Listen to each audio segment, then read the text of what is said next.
Assalamualaikum warahmatullahi wabarakatuh. Waalaikumsalam warahmatullahi wabarakatuh. Alhamdulillahirabbil alamin.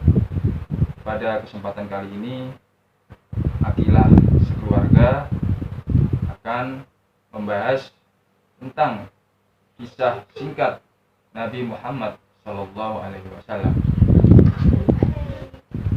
Nabi Muhammad lahir dari pasangan Abdullah bin Abdul Muthalib dan Aminah binti Wahab. Ayah Nabi Muhammad meninggal dunia ketika Nabi Muhammad masih berada dalam kandungan ibunya, sehingga Nabi Muhammad lahir dalam keadaan yatim.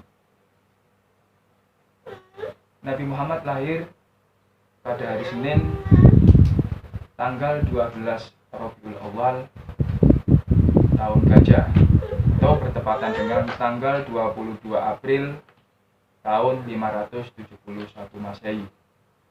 Kenapa dinamakan tahun Gajah?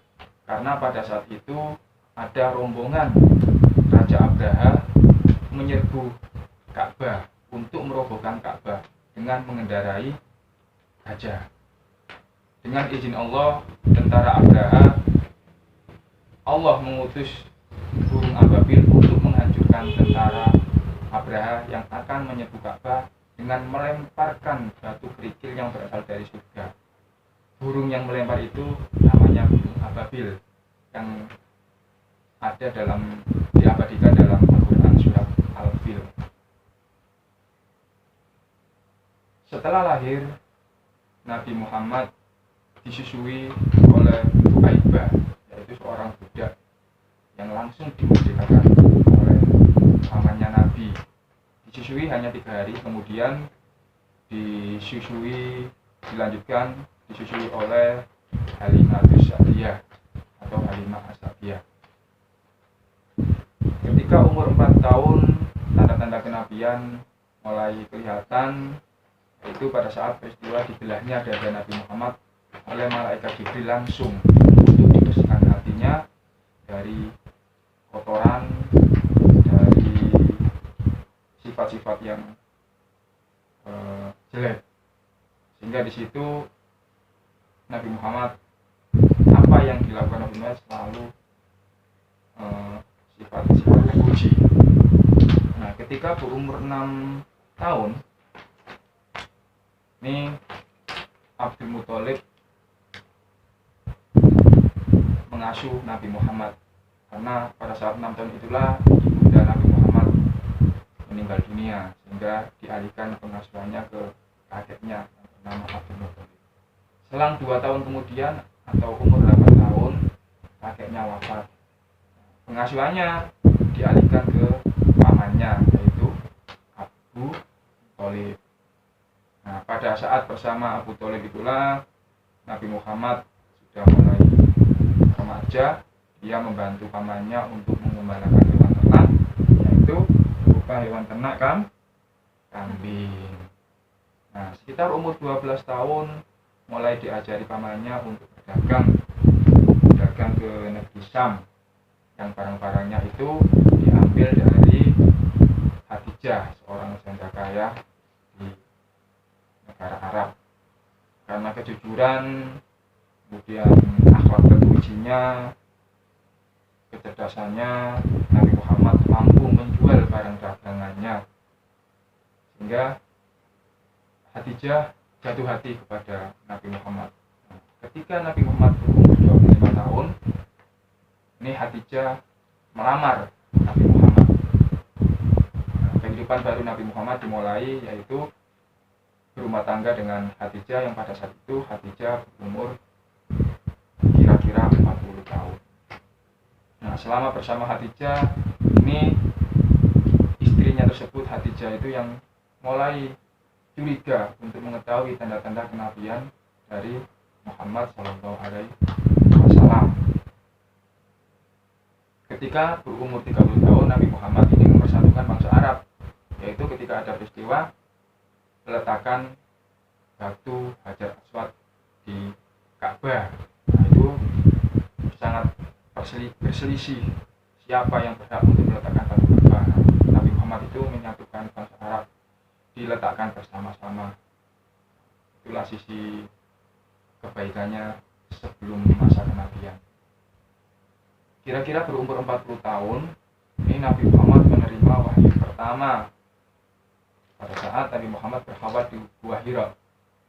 Wahyu pertama tertera dalam surat Al-Alaq ayat 1 sampai 5. Mari kita baca bersama-sama. A'udzu billahi minasy syaithanir rajim. Bismillahirrahmanirrahim.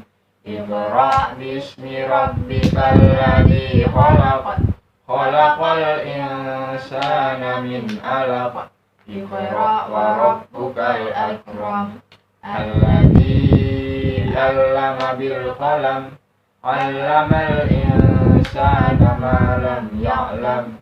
Shadaqallahul 'azim. Itulah wahyu pertama yang diturunkan kepada Nabi Muhammad untuk pertama kalinya diangkat menjadi Rasul umur 40 tahun. Nah, puncaknya masa kenabian setelah dia diangkat menjadi Rasul, ada beberapa sahabat dan kerabat dekatnya yang pertama kali masuk Islam atau yang disebut sebagai golongan as-sabiqunal awalun. Yaitu di situ ada istrinya sendiri Khadijah, ada Abu Bakar As-Siddiq, ada Ali bin Abi Thalib dan sahabat-sahabat sahabatnya. Ketika berumur 50 tahun, ini puncak dari kenabian, yaitu peristiwa Isra Mi'raj, di mana perjalanan Nabi Muhammad dari Masjidil Haram ke Masjidil Aqsa, kemudian dilanjutkan perjalanan ke Sidratul Muntaha, langsung ada Allah SWT untuk menerima perintah sholat 5 waktu. Jadi sholat 5 waktu itu diterima Nabi Muhammad ketika berumur 50 tahun. Nabi Muhammad menyebarkan Islam kurang lebih selama 23 tahun. Jadi mulai dari 40 tahun selama 23 tahun, umurnya 63 tahun. Ini dari titik akhir wafatnya Nabi Muhammad. Nah, ketika dari titik akhir inilah Nabi Muhammad berpesan kepada Ali bin Abi Thalib sebagai menantunya, dan bersama Fatimah yang ada di dekatnya, dia berpesan umatnya untuk selalu memegang teguh Al-Quran dan As-Sunnah untuk menjalankan segala sesuatu yang sudah disunahkan dan sudah ada tertulis di dalam Al-Quran. Dia berpesan umati. Nah, ini Nabi Muhammad meminta bahwa dia tidak tenang sebelum semua umatnya dimasukkan ke surga Allah Subhanahu wa Ta'ala. Demikianlah cerita singkat atau kisah singkat Nabi Muhammad SAW. Kurang lebihnya kami mohon maaf apabila ada kesalahan. Wabillahi taufiq wal hidayah.